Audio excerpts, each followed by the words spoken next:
hallucinations, delirium, and permanent brain damage. Ice can dissolve your brain. Call 186-186 or send a message via WhatsApp or WeChat on 98186186 for help. Stand firm. Knock drugs out. They once had their lives in the hands of cold-blooded predators. He's really stalking me at this point. I said, don't shoot me. I was afraid out of my mind. They got caught in horrific real-life dramas. I'm a fighter and I'm a survivor, and I think I don't take my safety for granted. Real victims sharing stories of courage and survival. Surviving Evil. Tuesday night at 8:30 on ViuTV6.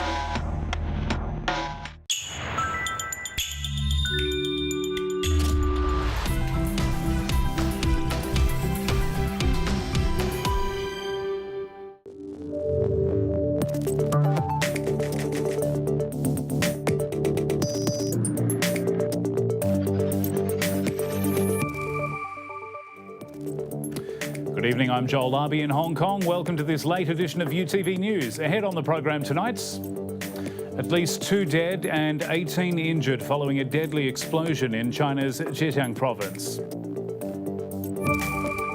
Disappointing turnout in today's district council by-elections for the Central and Western District. And Egypt retaliates with airstrikes following Friday's deadly attack on a mosque in the Sinai Peninsula. We begin with the latest on a powerful explosion in the Chinese province of Zhejiang, which has killed at least 2 people. More than a dozen were injured. The blast in the city of Ningbo brought down buildings in a neighbourhood marked for demolition. It happened just before 9 this morning when locals felt what's being described as a huge tremor. The force of the explosion also shattered windows and punched holes into the walls of some buildings as far as a kilometre away. Authorities are still investigating the cause, but state media says it was not a gas explosion. To local news now, and a disappointing voter turnout across the by-election for the Central and Western District. Government figures suggest only about a quarter of eligible voters turned up to cast their ballots. In the Peak constituency, the Liberal Party's Jeremy Young has been facing off against independent candidate Edward Chin. Both had big-name political support, with ex-education chief Michael Seun showing up on Young's trail, while Chin was flanked by Civic Party veteran Alan Leong. 3 candidates are vying for the Tunghua constituency, including the Democratic Party's Bonnie Ng, and the 2 seats were left vacant by councillors who moved on to join the government. It's normal for the 2 councillors to move on to more senior jobs. They're better offers. Well, the government is always misusing taxpayers' money, don't you know? This election is not exactly a waste of money. They spend well more in projects like the Hong Kong-Zhuhai-Macau Bridge and the Express Rail Link. Security sources in Egypt say its military has conducted airstrikes around North Sinai, where a mosque attack killed at least 305 people on Friday. The strikes have been concentrating in several mountainous areas surrounding Al Radwa Mosque, where militants are believed to be hiding out, as Pascal Davies reports. Mourners pay their respects at the funerals for the hundreds of worshippers killed at a mosque in Egypt on Friday, 1 day after the bloodiest attack in Egypt's modern history. Witnesses say a bomb struck a mosque in the town of Bir al-Abad in the North Sinai region. Scores of gunmen set up outside the building in off-road vehicles, then opened fire on those trying to escape. No group has claimed responsibility, but officials say the attackers were carrying an Islamic State flag. The militant group has a surviving branch in the region after it suffered defeats in Iraq and Syria. Egypt's battle against insurgents in Sinai has worsened since the 2013 revolution. Militants have killed hundreds of police and soldiers in the region. On Friday, President Abdel Fattah al-Sisi said he will respond with, quote, brute force to combat the terrorists. Overnight, Egypt's military said it had carried out airstrikes and raids. In Cairo, residents are angry over the mosque attack. If one person dies, that's unfair. It is unfair what is happening to the Egyptian people. It is unfair for our children, siblings and families. It is unfair for a person to die holding his son in his arms. Did God order this? Where is faith, religion and Islam that they call for? Local sources say some of the worshippers were Sufi Muslims. Groups such as Islamic State consider that branch of Islam targets because they revere saints and shrines, which to Islamists is idolatry. In Pakistan, dozens have been wounded in clashes between police and hardline Islamist protesters demanding the dismissal and arrest of a government minister they accuse of blasphemy. Police and paramilitary forces used tear gas and water cannons to disperse the activists after they were called on by the government to clear them. The protests, organised by a new ultra-religious political party called Tehreek-e-Labi, have paralysed Islamabad for more than 2 weeks. Pakistan's Interior Minister says it's part of a conspiracy to weaken the government. The unrest comes ahead of elections that must be held by summer next year. Meantime, Washington has warned relations between the US and Pakistan could suffer unless Islamabad takes action to detain and charge an Islamist accused of masterminding the 2008 Mumbai attacks. Now, that is after a Pakistani court ordered the release of Hafiz Saeed, who was put under house arrest in January after years of living freely in the country.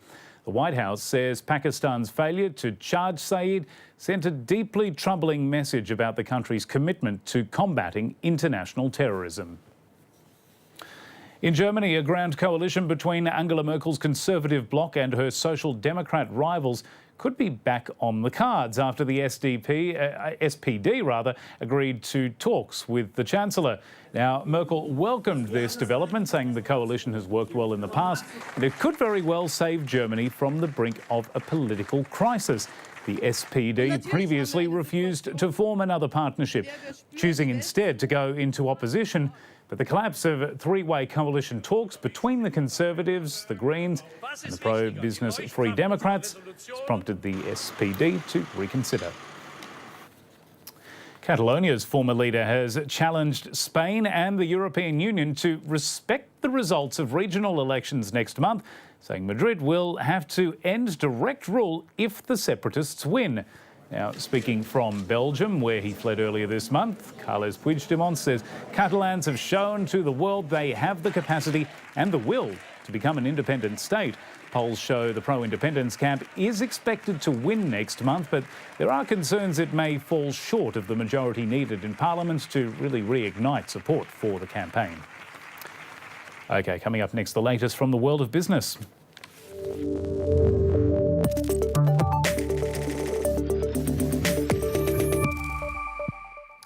Well, Hong Kong will be looking to chalk up a fifth straight week of gains after shares rebounded at the back end of last week. But much of the market action may very well be dictated by what is happening abroad. Now, that is particularly the case when it comes to oil, which is the focus, of course, of this week's OPEC meeting. Nations meet in Vienna on Thursday, but there are already reports that Russia and Saudi Arabia have crafted a deal to extend production cuts into next year to tackle the global supply gluts. China Mobile is giving its customers extra incentive to spend. The enormous wireless carrier is rolling out a $300 million subsidy program for those who buy its Internet of Things technology. Now, at the moment, about 200 million IoT devices are hooked up to China Mobile's network. It expects that number to grow substantially by the end of next year. The technology is mainly based on sensor systems and allows devices to not only talk with each other, but also be controlled through the internet.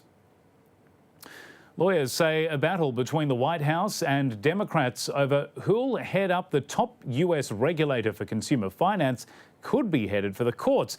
It comes after Democrat Richard Cordray stepped down as director of the Consumer Financial Protection Bureau and appointed a staffer as acting head until the US Senate confirms a new director. Hours later, President Trump named a fierce critic of the agency, Mick Mulvaney, to lead it. Democrats and Republicans agree Trump may nominate a permanent CFPB chief, but disagree on who leads it in the interim. The agency was set up following the financial crisis to protect consumers from abusive lending practices. South Africa's economy has been dealt another decisive blow, with a major credit rating agency cutting its local debt to junk status. S&P says the downgrade was brought on by a drop in the country's economic outlook and dwindling public finances. The move also sent its currency, the rand, plummeting. South Africa's economic growth has slowed to a snail's pace, while business and consumer confidence are at worrying lows because of political uncertainty.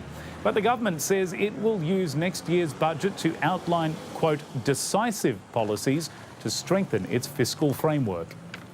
Political uncertainty as we go forward towards the ANC's political elective conference in December is one of the biggest reasons. And structurally, the debt burden on state-owned enterprises, the widening of the budget, current account deficit is certainly not sustainable in this, and the rating agencies have highlighted as such. The nation that gave us sushi has run into a problem. Japan is developing a bigger taste for meat. Now, local fishmongers are looking to sell more of their premium catch abroad, so long as quality isn't compromised. That's where technology and tradition are coming together to bring a world-class taste to all corners of the globe. In Japan, seafood is a way of life. Well, at least it was. The country is losing its appetite for fish. Government figures show domestic consumption of the product is at its lowest level since the 1960s, as younger foodies opt for meat instead. So now, fishmongers are looking overseas to make up for falling sales. Nichire is one of the country's biggest frozen seafood companies, and one of its biggest export challenges is maintaining a world-class taste. People want the product ready to eat or ready to cook. Most important point for fish is freshness at first. So controlling the temperature is controlling the freshness. For a lot of smaller vendors, the idea of selling fish outside of Japan, let alone outside of this market, is quite nerve-wracking, because here it's all about taste. So technology needs to meet with tradition to ensure that the fish tastes just as good no matter where in the world it's shipped. One shipping company believes it's found a solution. Maersk Line has rolled out what it calls remote container management.